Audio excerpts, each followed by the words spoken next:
What is up? Oh boy, we already got people in here. We got Hart. That's a new one. Thanks for coming. Bearded Lunchbox. How we doing? Sarge. Thanks for coming. G. All right. Well, today special guest is Hoodlum Chevy. Thanks for coming, buddy. Appreciate it. And again, we got Chris from the 740. Thank you for the invite. I'm not worthy of your presence, so thank you. Either of your presence, honestly. Holy crap. Bunch of legends here. Razor JB, how we doing? Chief Fires. All right, guys. Well, we're just going to start it off as usual. Fun fact of the week. Chris, you want to go? Yep. So you ever seen the movie Lord of War that had Nicolas Cage in it? Yeah. All right. So fun fact about that movie. The production team of that movie bought 3,000 real AK-47s for that movie because it was cheaper than renting them from one of the prop gun companies. Really? So we ended up buying 3,000 real AK-47s. Yep. I wonder if they just resold them or divvied them out to the team or what. That's interesting. No idea. I thought that was pretty interesting. I always loved that movie. Huh. Okay. Learn something new every day. Chevy, what do you got? Mine's super lame-o, but for my night vision guys, tonight's a full moon. So, oh, and apparently not a lot of people know this. There's only a full moon once a month. You have a waning and a waxing after. So you get one night, and tonight's it.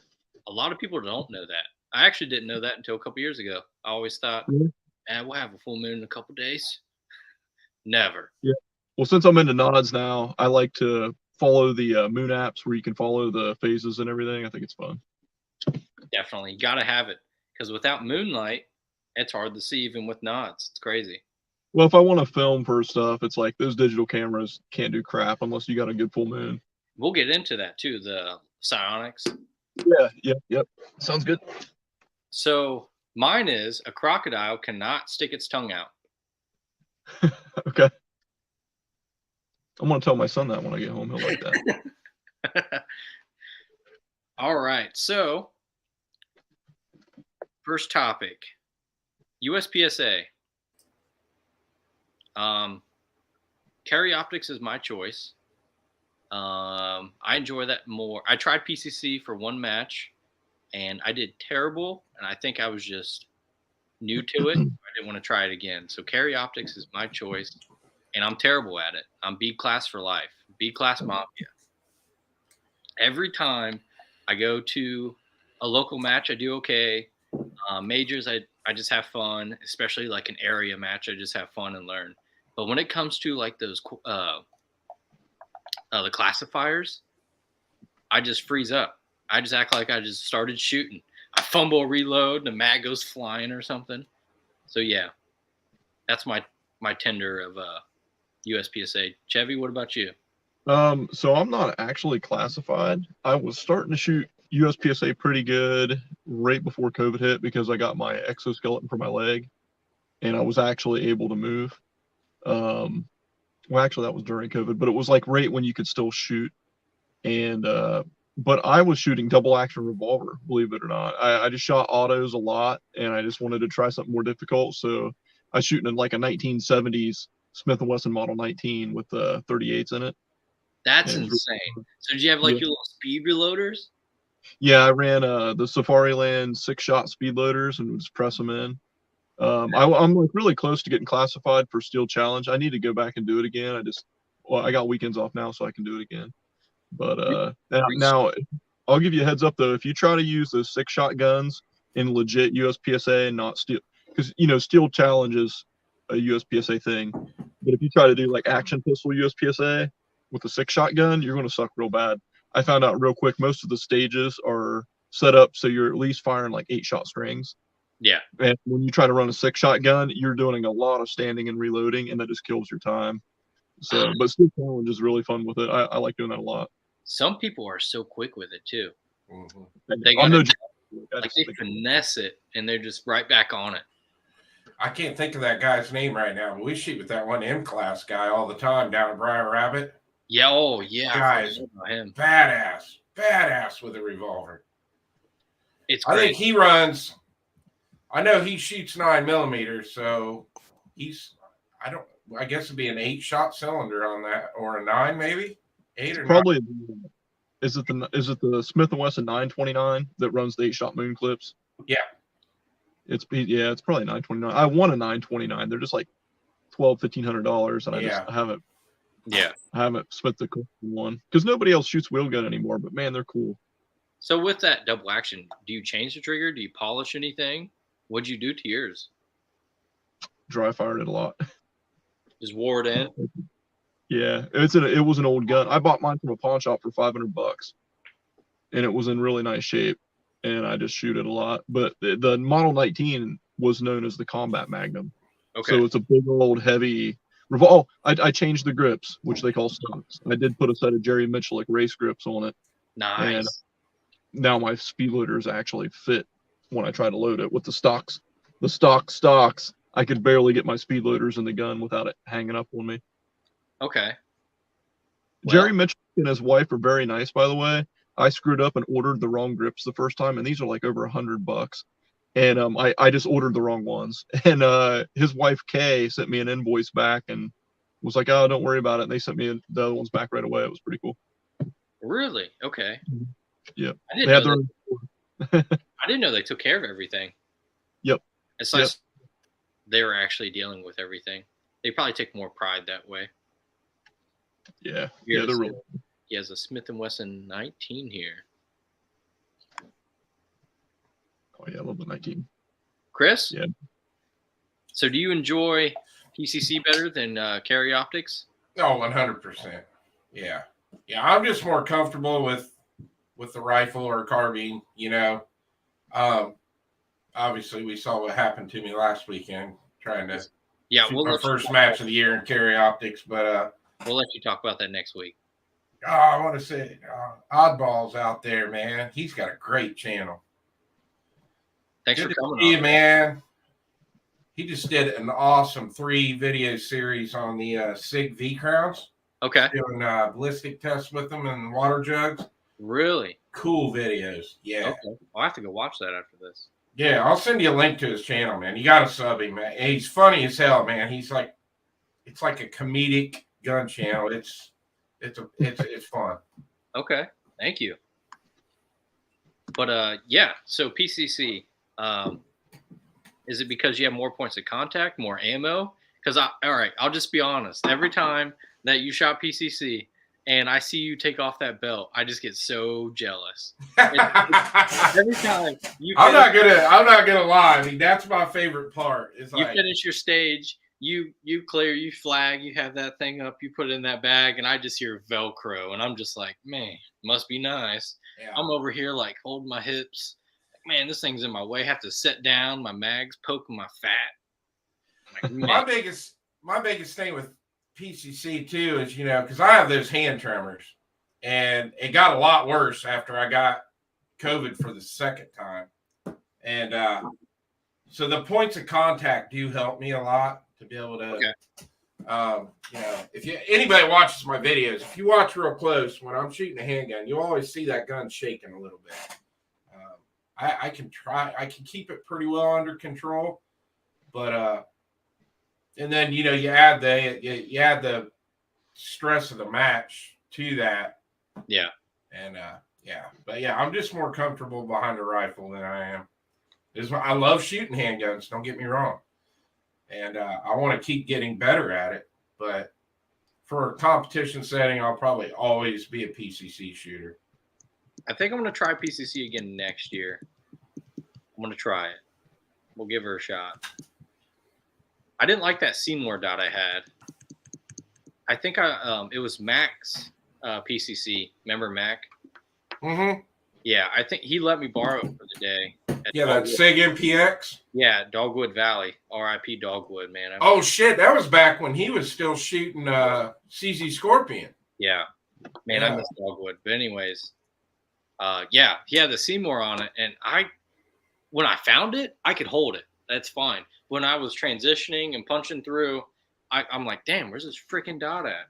But that's just probably me just not having time on it and just picking it up. Yeah. I like that you don't have to reload. If it's a less than 33 round count stage, Big stick all day, and We you're talked solid. about 33. I care 45. See, there we go. Yeah, out here showing off. I love it. Yeah, I'm envious to that. It's so cool. Thank you, Christian. Saw your comment out there. That is awesome. Yeah, that was a great show. I had a blast. That was fun, wasn't it, Devin? Oh yeah, those are great guys. It's awesome that the owner came on. That's you. Some companies don't do that. They might just send like a couple PR guys, or like someone that's like really good with talking to people. But the owner, I didn't even think he was the owner. If you didn't tell me he was the owner, I wouldn't have known just how personable he was. Yeah. So that was pretty cool. That was a great show. Chevy, if you're not doing anything, what day is it? May 20th. They have what's called AIM Day. I'm not going to be able to go, but Chris is going. It's like a mini SHOT Show, they called it. They have like food, a bunch of vendors come out, like 20 prizes and stuff. That'd be awesome. Yeah. Down in Cincinnati. I don't know how far of a drive Cincy is for you. It's probably shorter than ours, I would assume. 3.5 hours. Oh, okay. You're about the same, man. Yeah, he's a little further north. Oh, he's north of us. I think so. I'm pretty far southeast. I'm down by West Virginia. Oh yeah, that's why he's got to go all the way across the state. That's why I was walking a haul when I went there. That's crazy. Yeah, I'm down in the city. You hear banjos when you come down to see me. Yeah, that's what I was hearing. Heart, love my Seymour, super bright. Yes, it was super bright, and it was crisp. There was no star bursting. There was barely any. I didn't see any glare, but like I said, just probably wasn't enough time on the Seymour. Now, were you when I don't remember what he had on that? Did he have like the big Seymour on there, like the first gen ones they had? Yeah, had the big round. Yeah, that motherfucker was smoking. It was literally smoking. Yeah. I was like, Mac, this thing's smoking right now. He's like, send it. All right. This was crazy. Cool. It's gonna blow up. My first one and working at the Bullet Ranch on a you could tell a gunsmith built this revolver in like the 80s off a Smith & Wesson frame, but had a Seymour on it, and I'd never seen one in person before, and I got looking into them, and for such a weird looking red dot, they're pretty tough. Mm-hmm. Yeah, they're tough. The top red dot. Oh yeah. Well, they were the original red dot for open gun shooters in the USPSA. That's what everybody had back in the day. A lot of people still use them too. Yeah. Yeah, they do. Yeah, you can still buy them brand new because I got looking at it and I was like, can you still buy these? And you can. The way they like you screw the screw and make the clamp go up and down for your elevation, it doesn't even look like it would hold zero, but it works. Yeah, I don't know how they did it, but you can mount them sideways too. You can mount them on a 90-degree angle. A lot of the old open guns had them mounted on the side of the rail instead of on top. Well, not on the rail. Well, yeah, on the rail because it wasn't a slide ride. But if you look at, in fact, I think Chris Baker, his first open gun, his Seymour was 90 degrees on the side of the gun. That's wild. Yeah, that's like pioneer days of that stuff, man. All you have is the dot this way and just have that window. That's in your view, right? Well, your optic was actually up, like pointing to the right, to the right of the gun. That's your the body of it. Instead of it being on top, the body was over on the side. Huh? Yeah, that's cool. I mean, if it works. Thunder on the Prairie. Are you going? I don't think I'm not going to be able to make it this year. I want to, but it's going to be another plane ticket and. Yeah. I'm not driving all the way out there. It's further for me to drive there than it was for me to drive to Tulsa. It is not in the cards for me this year either. Chevy, do you know what Thunder on the Prairie is? No, I was going to ask you guys, what is it? It's Sarah the YouTuber, good friend of mine, Travis P11. He's got a pretty big channel. This will be his second. It's like his inaugural. Last year was his inaugural time doing it, like Thunder on the Prairie 1. This year it'll be Thunder on the Prairie 2. And then he does it with another YouTuber named Defense Dad. So like the first day, it's like competitions. They'll have like bowling pin matches and some USPSA style stuff. And then the second day, all the YouTubers get to film like with the other YouTubers. it's really cool. I'd love to go, but man, I mean, it's just there's so much traveling I got to do now. It's like I'm just burnt out right now, especially after NRAM because I did Wanamaker in November, SHOT Show January, February I was at the Great American Outdoor Show, and then got a little bit of a break, and then back to NRAM, and then I did the Dead Zero trip too a month ago down to Tennessee. So I'm just kind of ready for a break. I don't have to do anything till November right now if I don't want to, other than name day, but that's here in Ohio, so what the heck. How we doing, Misty? Good to see Misty. Bach just jumped in too. MCK. Yeah, eventually I would like to go. Probably next year, maybe. We'll we didn't say hi to Jamie or Milsert duo, did we? Jamie's out there and Milsert. Duo. Thanks, guys, for coming. Oh, we lost Chevy. Oh, boy. Uh-oh. That's okay. Well, let's get into long range, and hopefully he comes back in as we're talking. So what's going to be your main long range gun? Like if you had, oh, there he is. Let's get him back in here. That was me. Oh, So- my. That was my bad. I'm going to have to call reconnaissance to come get you. Oh, my gosh. Yeah. Somebody called me on my phone while we're doing this, and it messed up my audio, and I couldn't hear you guys, so I just backed out. Gotcha. I thought the skinwalker got you or something. Hopefully not. Yeah, you look back. That's not my dog. We're just getting into the long range talk. Okay. So Chris, if you had to, yeah, this is Chevy's like pea in the pod. I tell you that. I can't wait to learn. Anyways, Chris, you take where you have to go and shoot, let's say 500 yards to 800 yards. What's the first gun you're going to take? 6.5 Creedmoor. 6.5? Okay. Chevy? Yeah, 6.5. All right. Yeah, I'm hooked now. After getting to shoot 1,000 yards at Dead Zero, it's definitely something I want to do. So, and I know you and I were talking last weekend on our trip to Findlay. I did that lady did get back hold of me, so I will be starting to do optic reviews. So they are sending me that long range scope. I'm excited about that.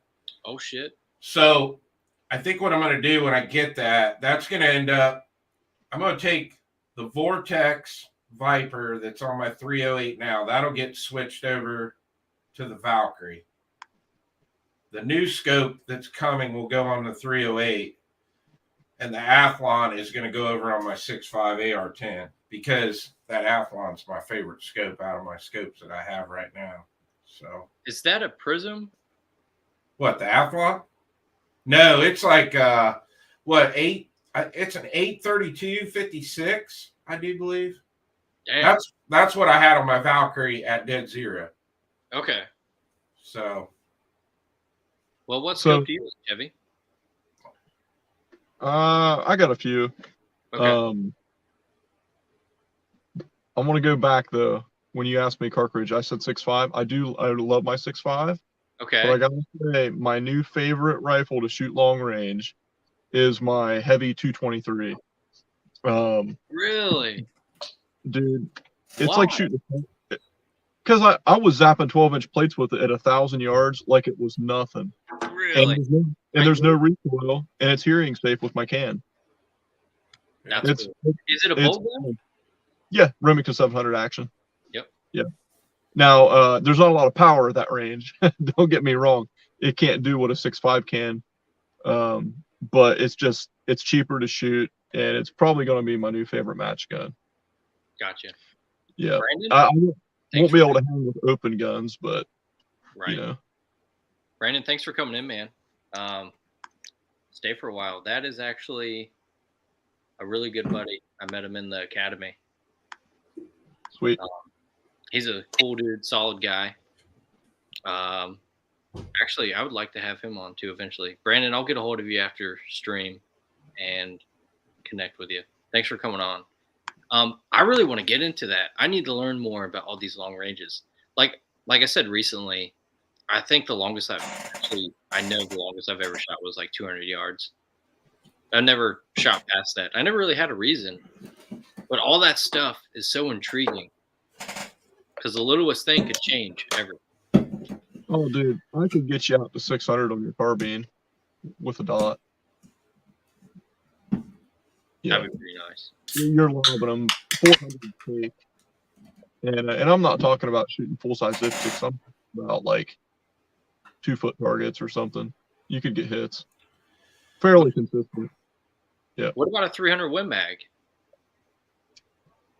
Dude, 300 Win Mag's a beast. All right, I love 300 Win Mag. My buddy Brian has one, and he wanted to do long range. He had the scope and stuff. I know he'd shot out a ways, but he never went to 1,000. And man, with just some like rough dope, we got him on 1,000 with his 300 Win Mag and like a couple shots. Guys can do a mile with a 300 Win Mag like it's nothing.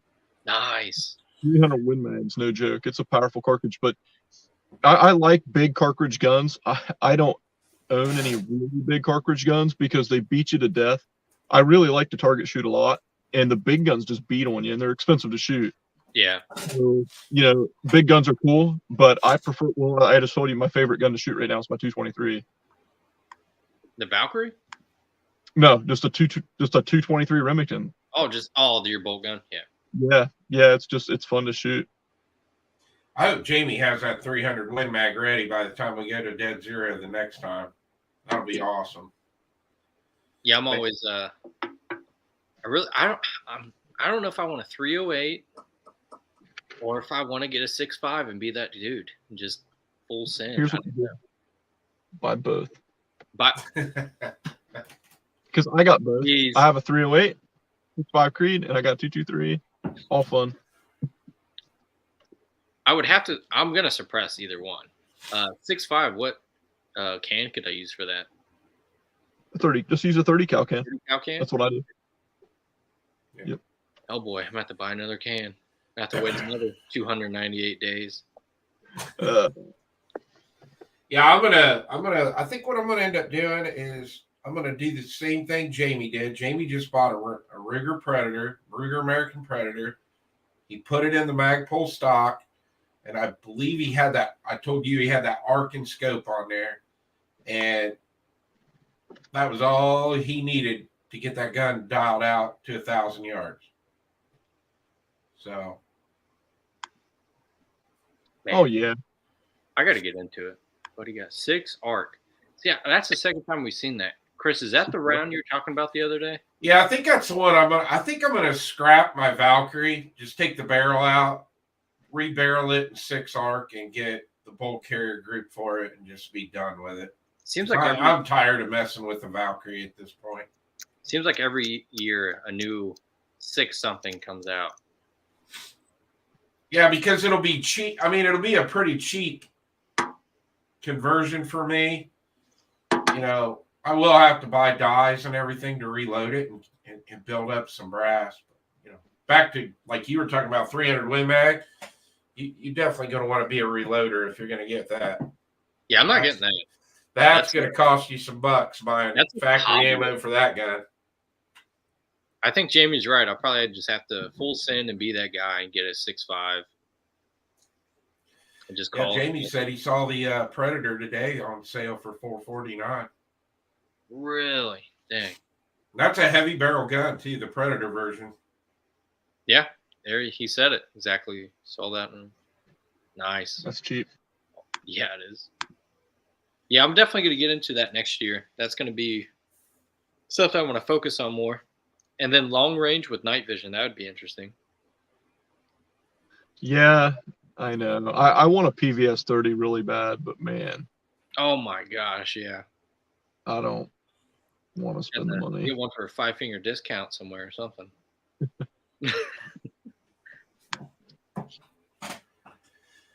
All right, so favorite machine gun that you've ever shot, Chevy? And I know you did work at a gun store, and then you also were in the military and law enforcement. So out of all that time, what was your favorite machine gun? Oh man. So as far as like a practical thing, like if I had to take one into battle, or if like just one that I would like to own because it's wild to shoot. We'll get into all that stuff. Just like your favorite one, doesn't matter practical or not, just something fun. That's hard. I really like shooting the Scar Heavy. Scar Heavy? Yeah, it's pretty fun. 308 bar. Holy crap. A lot of people cannot control that. I didn't have any problems controlling the Scar. The only one I had problems controlling was the full auto M14. They're absolutely wild. Yeah, they're really hard to keep down. You hear people say that, but they're pretty tough. Razor says the M249. Shoulder that thing and have fun. Yep, Saul's sick. That's my son's favorite. Man, that smile on that kid's face when we were out there in Vegas and he was shooting that, man. I'll never forget that look on his face when he turned around after firing that. 249 is easy to control too. Yeah, all that weight, man, it's nice. Yeah. Chris, what about you? Man, just shot so many, but there honestly, there it is. Yeah. I about put holes in Chevy ceiling with one. Yeah, that thing just kept rising. It come right off my shoulder. Yeah. That wood. Honestly, my new favorite that I shot was the P90. That really so fast. No muzzle rise. I mean, you just put that thing on the target and just let it rip. I mean, it is. I don't know. It's awesome to shoot full auto. That's one I've never shot. I'm envious. I've always wanted to. Last time I was out at Battlefield, I bought a package and then I added that gun to it. And I'm so glad I added that onto the package because, man, it was crazy. Just a crazy gun to shoot. That's cool. So mine's a tie, but because I love the MP5 because it's so easy, it's super fun. But the Maxim 9 full auto, there's something about a full auto pistol is fun, but when you have it integrally suppressed, oh, it's amazing. I think it shoots cool too. Faster than the Glock 18. I could be wrong, but I think it does. I wouldn't be surprised with the blowback from the can. It was insane. It was 30 rounds. Less than a second or two, if that. I did it all gangster style too. I don't know why. I was just like, they were like, "Are you ready?" I was like, "Yeah, I'm ready." And they gave me the mag. It barely comes back. It's almost like a little 22 or a Luger. Barely comes back, and I just made sure. And I went like this, and I just let go and just held it. And I went all gangster. It was pretty funny. I don't know if there's a video out there or not. I'm gonna have to ask the buddy. I saw that video, but maybe I'm thinking of something else you shot. The one I showed you was at Ohio Range Day. Yeah, I shot one there too. Okay, that's shot cool. This one at a gun range down south. I forget where that was. There is a video somewhere. I have to ask my buddy. But yeah, I just went from here and then gangster for some reason. I have no idea why. But the one at Ohio Range Day, I wasn't ready for that one either. I started shooting and I just kept walking back. And hopefully you guys get a chance to shoot that thing full auto. I've never shot that either. I've shot a bunch of machine guns. I've never shot either of those. A mounted 240. Brandon, I'm with you, man. If I had to choose a machine gun just to have a machine gun, it's definitely a belt fed. I want a cruiser belt fed, probably a 240 or a saw or maybe a night. I've been looking lately, not that I had the money to buy one, and buying a Browning 1919, a transferable. Ooh. I would love to have one, man, because get one converted into 308. And I mean, the transferable, they're running around 25,000, 30,000. But cruiser belt fed, that's the reason why I want a machine gun. I want to have a cruiser gun.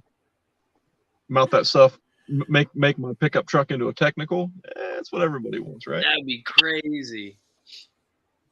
Have a tactical Tacoma or something. That thing up there. I'll tell you another fun one that I shot the last time I was out there was the old Scorpion VZ61 full auto pistol. That's with the folder on it. That's That's a fun one too.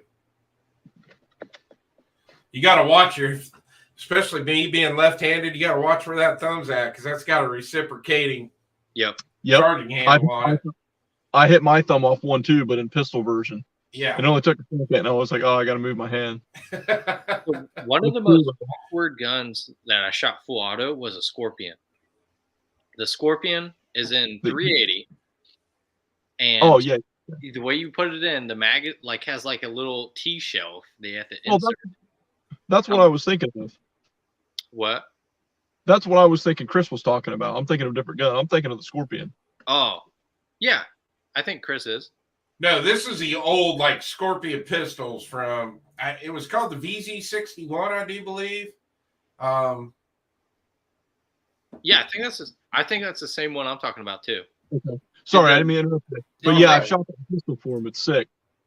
Did the magazine have like a T shelf? Yeah, I think so. I just remember the charging handle had the two little knobs you had to click on the side, and that's how you start. And then you look straight down through the top of the gun into the chamber. Because it ejects up. Yeah, it's really weird, but it's cool.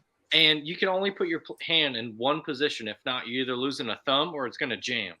So I was like, yeah. Oh, and it went pretty quick too. It was the most interesting full auto. Yeah, it's cool. That'd be a cool PDW if you got one that worked. There, I just shared the one I'm talking about that I shot. That's the one I'm talking about. Yeah, exactly. And like that magazine has like a little key thing, and then that little knob, you pull that back, and then it ejects from the top. Yeah, it's a fun little gun to shoot. Yeah, it was quick. Very awkward though. Very awkward. Another good one was AK-47 is always good. That was fun. So let's talk about practical machine guns. So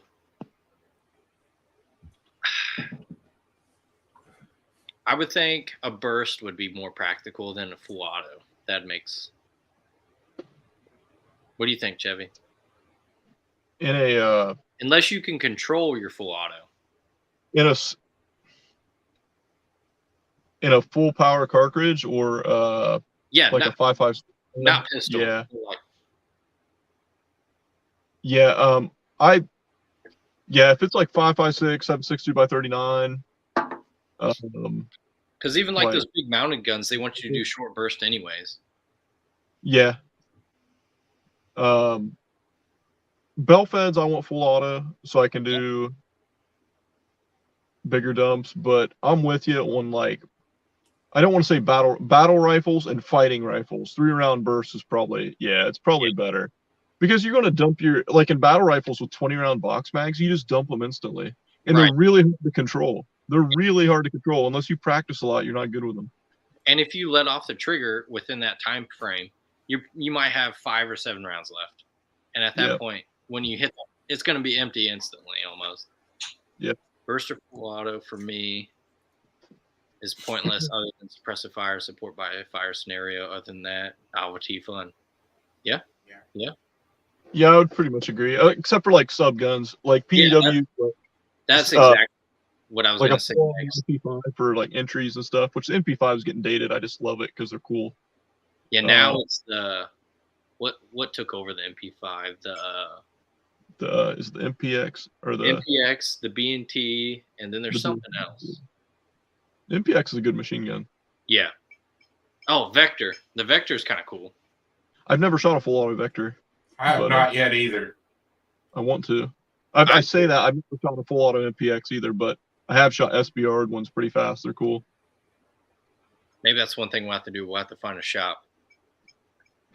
Oh, I found a new place. Well, Greg, New York Prepper, my buddy on YouTube, he found us a really cool new machine gun place we can go to on the Ohio-Pennsylvania line. Okay. Thanks for coming, DJ. We're going to work something out this summer and get over there. Yeah, for sure. All right. Night vision. So, what made you get into it, Chevy? When was the first time you got into it? I guess I should say. First experience. First, as a kid, one of my dad's buddies had a PVS 14. He let me look through, and it was like wizard magic I could see in the pitch black, which I always thought was really cool. Right. You're like, but I was really, movie. yeah, I was really poor growing up though, so that wasn't even like possible to buy something like that. And then I used a 14 in the Army, and really, I didn't have my own until a couple of years ago. I bought my set of duals. Well, actually, I bought a PVS 7 first, but my PVS 7 had a good Gen 3 Omni 7 tube in it. Really? So it was, if you're going to have a PVS 7, that was the one to have. It had a good tube. Yeah, because you contracted for what? Mandatory like 22 or 24, 25 FOM? The FOM 2200, yeah. 22, that's what it was, yeah. So you could get like a super tube out of that too and get lucky. Yeah, I know. Mine was actually really good. Had minimum blims. I sold it to a really good buddy of mine for what I paid for it. It was like $1,500, I think. But I mean, it has worked great. But I upgraded to a set of duals, and it's just. I think the 7s were fine. I hate how small the eyepieces are. So for anybody that's never looked through a PVS 7, think Splinter Cell. Like, you got the goggles you're wearing, but it has a single tube that comes out that you're looking through. But the eyepiece on those things are dinky. They're really tiny. You got these small little windows you got to line up with your eyes. And then you pick up a PVS 14 for the first time, and the eyepiece is like this big around. And you do that with duals, and it's just like you can see so much easier. The eye relief is insane. Yeah, it is. But they do work. Yeah, the PVS 7s are so retro. They're pretty cool. Hart says he has a buddy with a crispy PVS 7. Okay. They are so out. I don't hate them, 7s. I've looked through one. I've never owned one. I looked through one at East Coast Night Shoe last year. Boy, I'm like, I'm spoiled. And I pulled it off, put it back on. Like you were saying, I was like, man, this is like straining my eyes. And I go back to mine, and I'm like, yeah, I don't know how these guys drove in those things. Oh my gosh, hitting every pothole.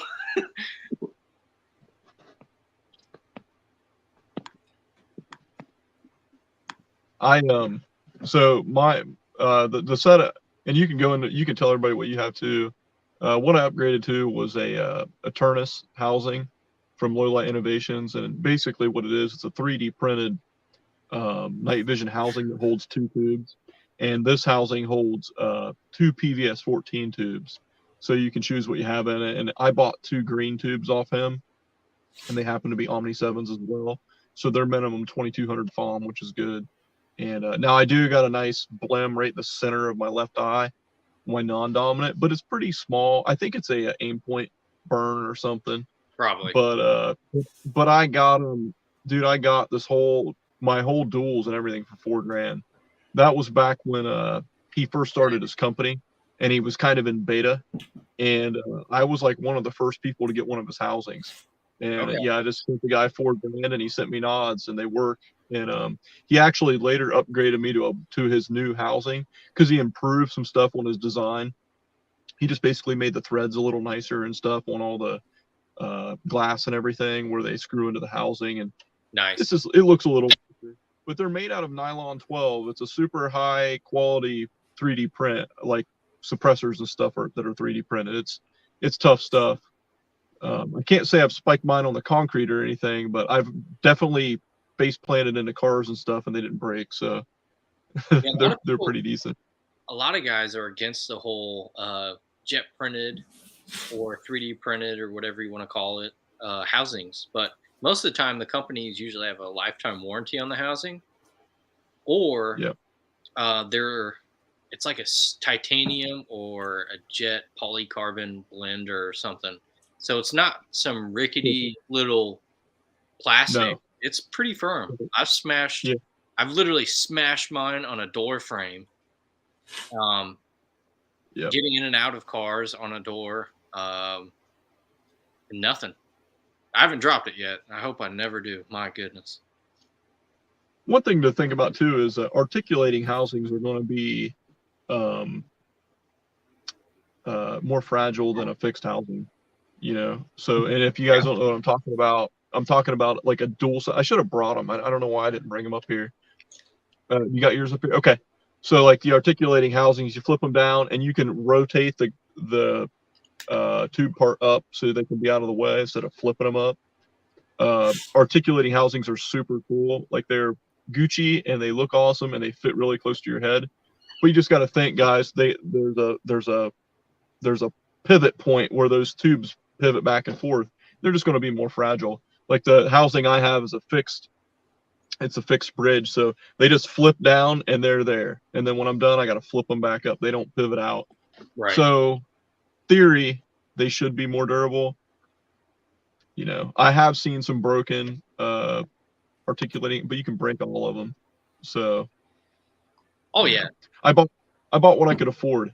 I was lucky I could buy any set of duals. So, if I had more money to blow, I probably would have bought, you know, an aluminum housing or something with different tubes. But I bought what I could afford, and I don't regret buying them. I've used them for like 2 years, and they still work. So, yeah. No, I looked through yours, and especially with those filters from Nocturne Industries, those are crisp for being green. I've seen some blown out green tubes. I'm like, am I in the swamp right now?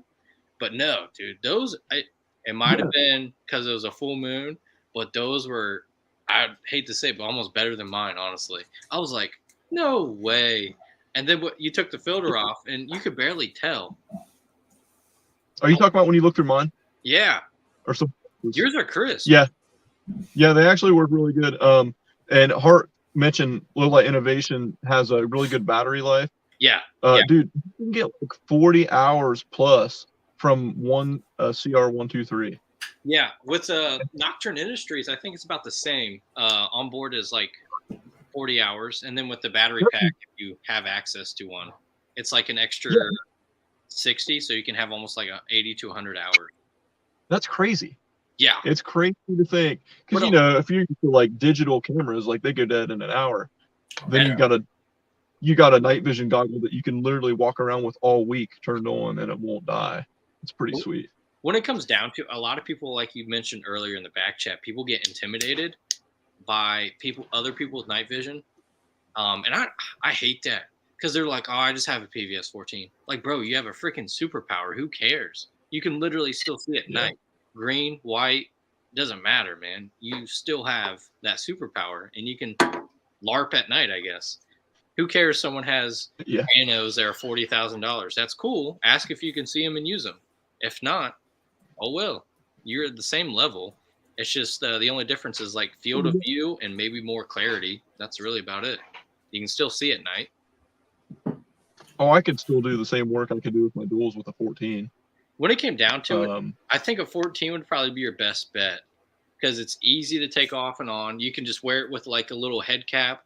If you go inside or something, you can keep it on and still have your other eye. Like, if it came down to it, PVS 14 is fine. You're solid. You can literally, like you're saying, do everything else. And if you don't care about color, you can still find surplus ones for like $2,500 with a decent tube. Oh yeah, and that's cheap. And if you have a PVS like mil spec PVS 14 optics, you can thread in a filter like yours. Oh yeah. Yep. Yeah, because that's what they're threaded for. I forgot about that. Oh yeah, let's talk about the filters for a second. And we were mentioning them. So I told you guys I have Omni 7 military contract green colored tubes. That's what's in my duals. So I have tried a couple different filters just to see what they look like for fun. And I tried Low Light Innovations white filters, they call them. It's a purple looking filter that screws on. And it makes my green tubes, when I look through them, look kind of white. It has like a different hue to it, but I really do like those. They look really good. One thing I noticed, if there's any moonlight at all and I'm using those, they cut down a lot of noise. So, you know, like when you're looking through night vision, it's not like looking through high def. It's like looking through 320p. You got little pixels and stuff, especially if it's really, really dark out.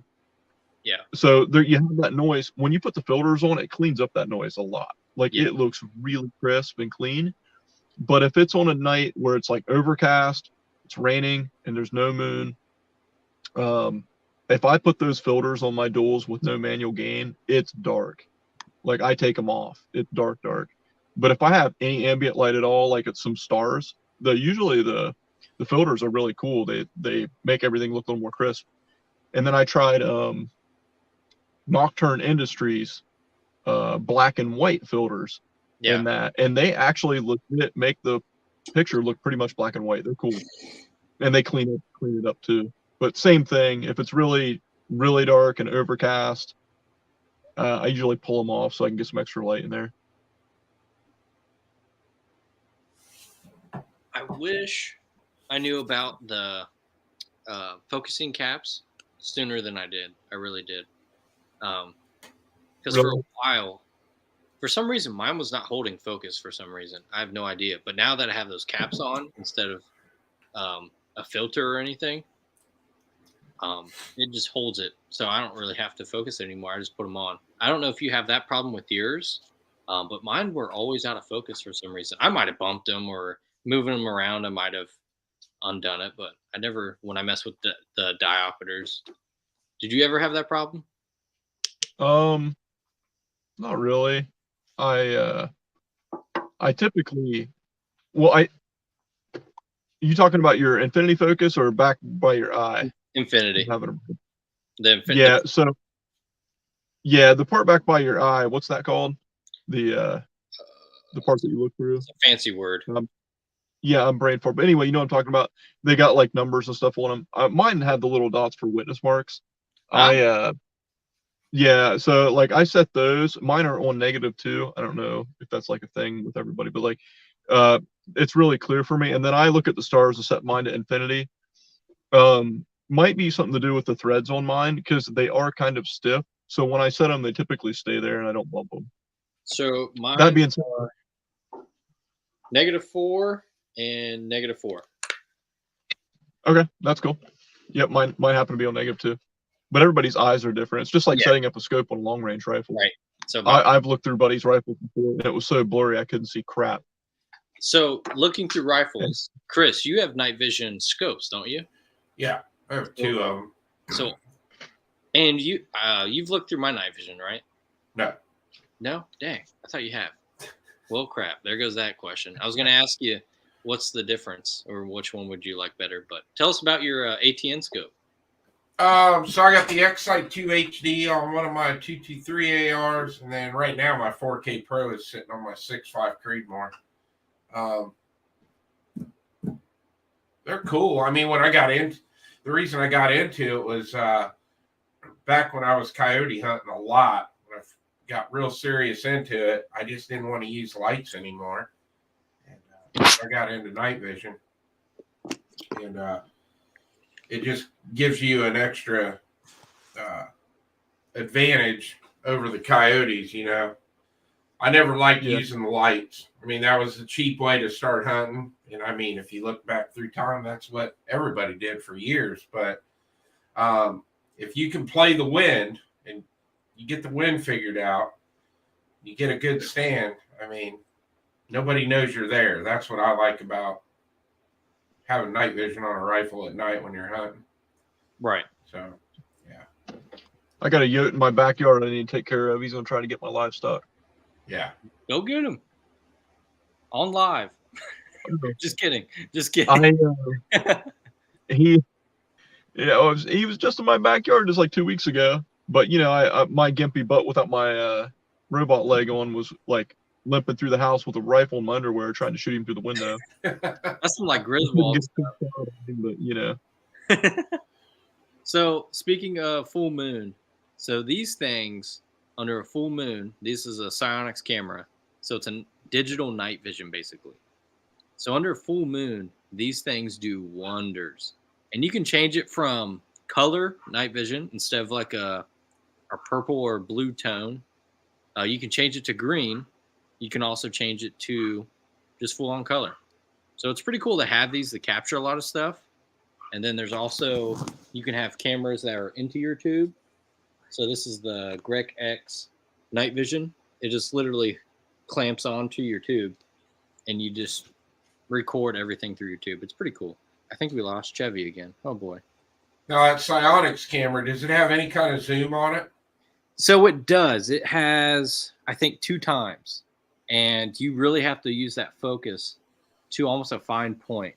I'm still trying to get used to this. Chevy is like a film director with one of these. I tell you what, I was shooting with him, and he like sent me some of the footage and photos he had. I was like, he got this on that? No way. And I tried to replicate that. I look like Play-Doh. I tell you that. It was terrible. So It's hard. it's you just always have to focus this constantly, and this thing has a lot of rendering. So if you're stationary with one of these or kind of like slowly going, it's pretty cool. I like it. I heard you say that yours has 3 color modes. I have the sport, the cheaper version, and I only have 2 color modes. I have black, or I have color and green. What else does yours do? Black and white, color, and green. It's the Oh, maybe Psionics Aurora. mine does do. Yeah, it's like Maybe mine does. it's yeah, it's not cool. I don't even know why they put black and white. Maybe they say battery. I don't know. I'll have to check it. The reason I was asking you about the zoom is because that wouldn't make a good scanner, like for coyote hunting, if it's only got 2 powered zoom on it. No. Yeah. No. Man, it wouldn't really work very good for that unless you had a full moon, and I don't know. Does it have any Pretty kind of good. Does it have any built-in IR on it? No. No. Okay. So it shines in low light. It does phenomenal, just like everything else with a full moon or other light around, so it can absorb it and like heighten it. So does in low anybody make an IR for that? Yeah, Like an yeah. add-on? They sell a whole kit. And Okay. yeah, it's just. Because I bet if you added IR to it, it would be amazing. Oh yeah. Yeah. But under like low light conditions, this thing's still pretty good. Yeah. I have a couple pictures. Oh. It was like pitch black, and I took a picture of my buddy and I, and it was still, you could still see us, and it was a lot better than I could see through my night vision. It was actually pretty cool, because my tubes are Elebit, and I mean they don't do the best in low light, but this thing, phenomenal. Definitely recommend you guys get one if you shoot at night. That's the downfall to ATN. You get a lot of guys that get online and they bitch about it's not that good. And it's because the IR light that ATN gives you it's cheap. It works, but it's cheap. Yeah. But that's like I was telling you the other night, I've got that Sniper Hog light, IR light. And yeah. With my 4K Pro, I mean, 300 yards is no problem at all with that. That's crazy. Yeah. Yeah, that's cool. So if you buy an ATN, it's, the guys that are hardcore hog hunters and coyote hunters, they all put a better aftermarket light, IR light with them. Streamlight makes a really good IR light to add to one. I have that one too. It's nice. You got a couple 100 yards of visibility with that one, but the Sniper Hog lights are amazing IR lights. That is something I got to get. I got to get the Surefire. It's not a Vampire. It's something else. That it has like the little cap on the front. You can switch it from white light or IR. So it's like both. Because I don't want a Vampire where it's just IR. I want both. I got to get that thing. It's pricey though. So it's definitely something I have to save up for a little bit longer. But definitely, this thing was a killer. So that gives me a question to post for chat. What is the farthest you guys have ever shot with night vision? Any type of night vision? Ooh, that is true.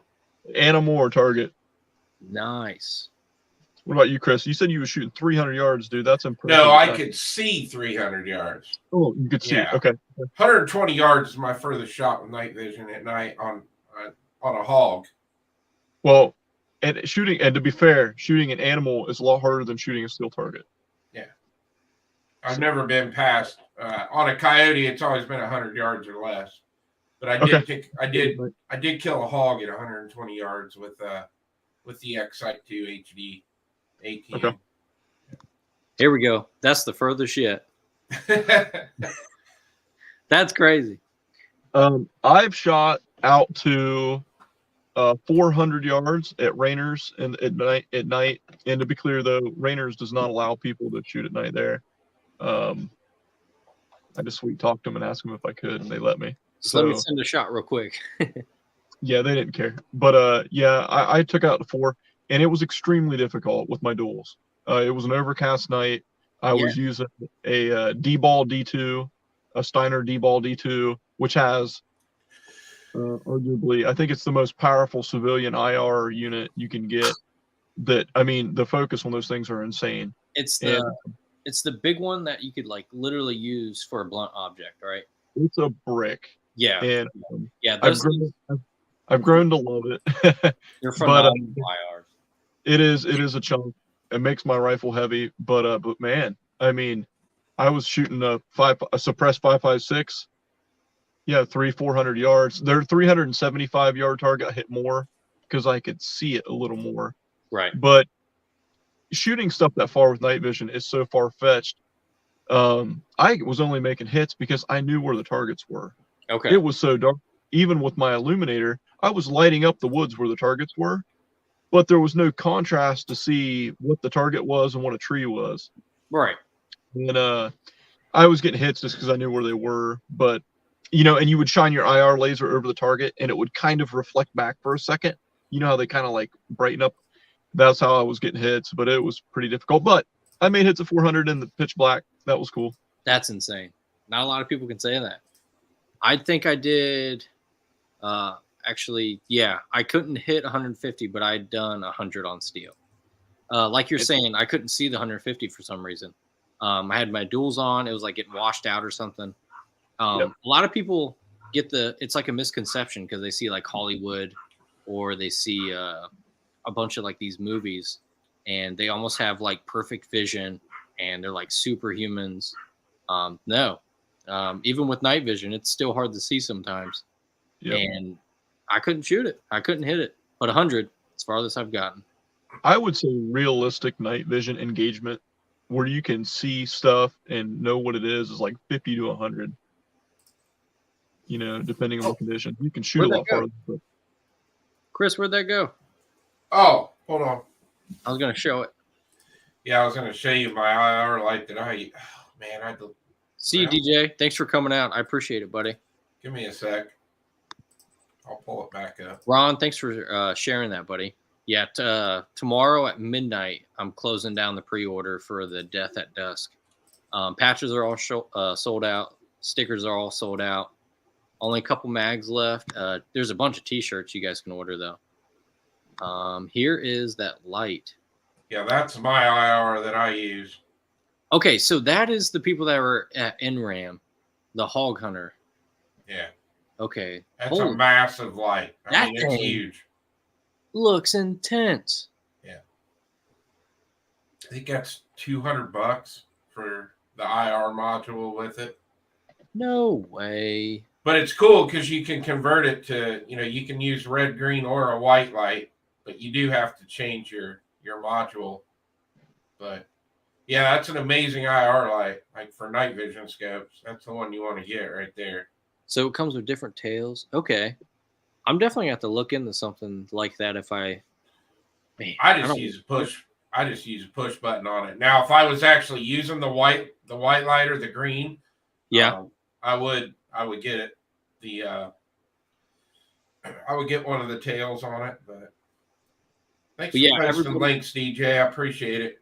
Definitely. Everybody go sub to Hoodlum, which is Chevy's channel. He's got some really, really cool videos on there, especially shooting a lot of full auto. Super jealous. He's got some really cool night vision. Better than me. I inspire to be him, honestly. Hey, my night vision videos, nobody watches them, man. They're not popular. I need to make more. I don't understand how. It's so cool. Especially with that the psionics, man. Yeah, that thing's fun. It's really fun. I do most of that stuff LARPing by myself, and moving that camera around takes some dedication, but it's fun. Heard the Sniper Hog IR throw is 1,000 yards. That's insane. That's you pair that with your PVS 30 though, or a PVS 27. Man, that's pretty cool. You're Thunder not gonna Valley miss- has matches sometimes. you're not Those gonna guys shoot long range with nods, dude. It's cool. miss- that would definitely be something to get into. Long range with nods. I've seen PVS, and to be clear, the PVS 30 is the one that can handle 30 caliber recoil. Yeah. So that by the PVS 30, you can put it on your bigger guns too, as well as your smaller guns. But I've seen those sell for $4,500 before, and they were like really nice used units. Man, I'd love to get one for that. That's expensive still. You know, Devin, you could always take that sniper light of mine and mount it to your AR, and you can make a video and see what it does. That is true. I'm probably going to take you up on that. Yeah. Holy poop. Oh, boy. It's way past an hour, too. Well, let's start shutting it down. Chris, you got anything to say before we get out of here? Got something going on this weekend, next week, tomorrow? You and I will be heading to Buckeye Blast Saturday morning, do some filming. Yep. I've got the Wednesday night live chat next week at 9 Eastern, and Who's that live chat with? it's just us next week. Oh, we didn't get any shooters? Yeah. We're working on it. I think Manny's coming on from Manny Talk Shooting, Alex Mansfield. Okay. Tanfo Timmy's going to get back to me here in a little bit. We might be getting him on. And then Alex is going to work on maybe getting a couple other USPSA shooters on. So Nice. Okay. should be a fun chat. Then the next Wednesday, then we got Gideon Optics coming on. Right. That would be a good So, one, too. It's going to be a good show. Yeah. I wish Excited. I don't have any thermals, or else I would go into that. It is king, though. I've messed with them. I want a thermal overlay. Chevy, do you have anything to say? Anything you want to plug, talk about before we get out of here? Not really. Thanks for having me on. I had fun. And invite me back. I'll come back. Oh, definitely. We'll probably do some videos here soon. Yeah, I'm working on some projects. One video series I'm working on right now. I've been playing VR headset, doing different things. And I'm going to start comparing some guns in VR to the real gun. And I think that'll be fun, like doing some split screen stuff so you can see like the real gun in somebody's hand and then the VR and splice them and let you see them. I think that'll be cool because a lot of those, you get all these machine guns, and I got a lot of video of machine guns, so I want to compare them. I think that'll be cool. Nice. That's a cool idea. I haven't seen that yet. So that'd be pretty interesting to see. Either. So you're welcome to feel it, but I'm going to do it soon. Well, thanks for coming on for the night social, and thanks for being a special guest. Once again, I'm not worthy for these guys to be on here. And you guys in the comment section, thanks for coming in the side chat. New people in here this time. Ron, DJ, Hart's a new one. Thanks for coming. Chad. Daniel was my God. I didn't even see him earlier. I'm so sorry. Dang.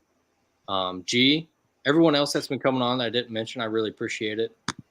Without you guys, it's not possible. We enjoyed just doing this and having fun, and you guys keep it going. So we'll see you again next Thursday. Peace.